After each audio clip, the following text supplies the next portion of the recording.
ನಮಸ್ಕಾರ ಗೈಸ್. ಏನಪ್ಪ ವಿಷಯ ಅಂದ್ರೆ ನಮ್ಮ RCB ಅವರು ಟಾಪ್ ಆಗಿ ಕುತ್ಕೊಂಡು ಫೈನಲ್ ಅಲ್ಲಿ ಕಾಯ್ತಾ ಇದಾರೆ ನಮ್ಮ ಜೊತೆ ಯಾರು ಆಡಕ್ ಬರ್ತಾರೆ ಅಂತ. ಇವತ್ತು ಅಂದ್ರೆ ನಾಳೆ ಡೆಲ್ಲಿ 3ನೇ ತಾರೀಕು ಡೆಲ್ಲಿ ಮತ್ತೆ ಗುಜರಾತ್ ಮ್ಯಾಚ್ ಐತೆ. ಅದ್ರಲ್ಲಿ ಯಾರು ಗೆಲ್ತಾರೋ ಅವರು ಡೈರೆಕ್ಟ್ ಆಗಿ ನಮ್ಮ RCB ನ ಎದುರಿಸಬೇಕಾಗ್ತದೆ.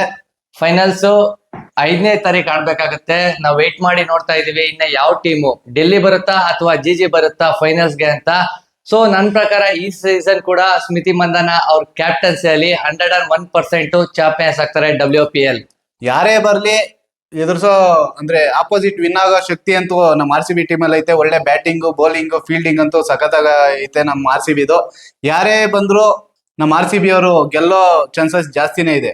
ಒಳ್ಳೆ ಟೀಮ್ ಇದೆ ಅಂತಾನೆ ಹೇಳ್ಬೋದು. ಕೇವಲ 2 ಮ್ಯಾಚ್ ಸೋತಿದ್ದಾರೆ ಈ ಸೀಸನ್ ಅಲ್ಲಿ, ಅದು ಲಾಸ್ಟ್ ಅಲ್ಲಿ 2 ಮ್ಯಾಚ್ ಸೋತಿರೋದು. ಪ್ಲೇಯಿಂಗ್ ಲೆವೆನ್ ಅಂತೂ ನೆಕ್ಸ್ಟ್ ಲೆವೆಲ್ ಇದೆ. ಸ್ಮಿತಿ Mandhana, gross Harris opening combination ಅಂತೂ ಈ ಸೀಸನ್ ಅಲ್ಲಿ ಟಾಪ್ ನಾಚ್ ಅಲ್ಲಿ ಇದೆ. ಇನ್ನು ಆಲ್ರೌಂಡರ್ ಕಡೆ ನೋಡಕ್ ಹೋದ್ರೆ ನೆಡೆನ್ ಡಿಕ್ಲಾರಿಕ್ ಎಕ್ಸ್ಟ್ರಾರ್ಡಿನರಿ ಪರ್ಫಾರ್ಮೆನ್ಸ್.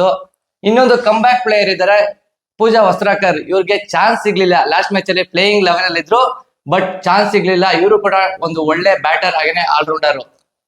ಒಟ್ನಲ್ಲಿ ನಾನ್ ಹೇಳೋದೇನು ಅಂದ್ರೆ ಯಾವ್ದೇ ಕಾರಣಕ್ಕೂ ನಮ್ಮ RCB ಟೀಮ್ ಪ್ಲೇಯಿಂಗ್ 11 ಚೇಂಜ್ ಮಾಡಬಾರ್ದು. ಇವಾಗ ಇರೋ ಟೀಮೇ ಸಖತ್ತಾಗೈತೆ. ಇದ್ರಲ್ಲೇ ಫೈನಲ್ ಮ್ಯಾಚ್ ಆಡ್ಬೇಕು. 5ನೇ ತಾರೀಕು ವೇಟ್ ಮಾಡಿ ನೋಡ್ಬೇಕಾಗತ್ತೆ. ವಡೋದರಲ್ಲಿ ನಮ್ಮ RCB ಜೊತೆಗೆ ಯಾವ ಟೀಮ್ ಫೈನಲ್ಸ್ ಬಂದು ಯಾರು ಚಾಂಪಿಯನ್ಸ್ ಆಗ್ತಾರೆ 2026 WPL ಅಂತ. ಇನ್ನ 3 ಸರಿ ಚಾಂಪಿಯನ್ಸ್ ಆಗಿರೋ ಮುಂಬೈ ಮನೆಗೆ ಹೋಗಾಯ್ತು. Out of the tournament Mumbai Indians. So ಇವಾಗ ಇನ್ನು ನಮ್ಮ RCB ಬಿಟ್ರೆ ಇನ್ ಯಾವ ಟೀಮು ಚಾಂಪಿಯನ್ಸ್ ಆಗ್ಲಿಲ್ಲ. ಸೊ ಹೊಸ ಚಾಂಪಿಯನ್ಸ್ ಆಗ್ತಾರ ಯಾವ್ದಾದ್ರು ಟೀಮು, ಅಥವಾ ಮತ್ತೆ ನಮ್ಮ RCB 2024 ತರ ಚಾಂಪಿಯನ್ಸ್ ಆಗ್ತಾರ ಅಂತ ವೇಟ್ ಮಾಡಿ ನೋಡ್ತಾ ಇರಿ. ಕಮೆಂಟ್ ಬಾಕ್ಸ್ ಅಲ್ಲಿ ಹಾಕಿ ಯಾರು ವಿನ್ ಆಗ್ತಾರೆ, ಯಾರು ವಿನ್ ಆಗ್ಬೇಕು ಅಂತ, ಬೇರೆ ಯಾರು ಪ್ಲೇಯಿಂಗ್ 11 ಆಗಿ ಬರ್ಬೇಕು ಅಂತ ಒಂದು ಕಮೆಂಟ್ ಬಾಕ್ಸ್ ಅಲ್ಲಿ ತಿಳಿಸಿ. ಇನ್ನೂ ಏನಾದ್ರು ನಮ್ಮ ಚಾನಲ್ ಏನಾದ್ರು ಸಬ್ಸ್ಕ್ರೈಬ್ ಆಗಿಲ್ಲ ಅಂದ್ರೆ ದಯವಿಟ್ಟು ನಮ್ಮ ಚಾನಲ್ ನ ಸಬ್ಸ್ಕ್ರೈಬ್ ಆಗಿ, ಲೈಕ್ ಮಾಡಿ, ಶೇರ್ ಮಾಡಿ.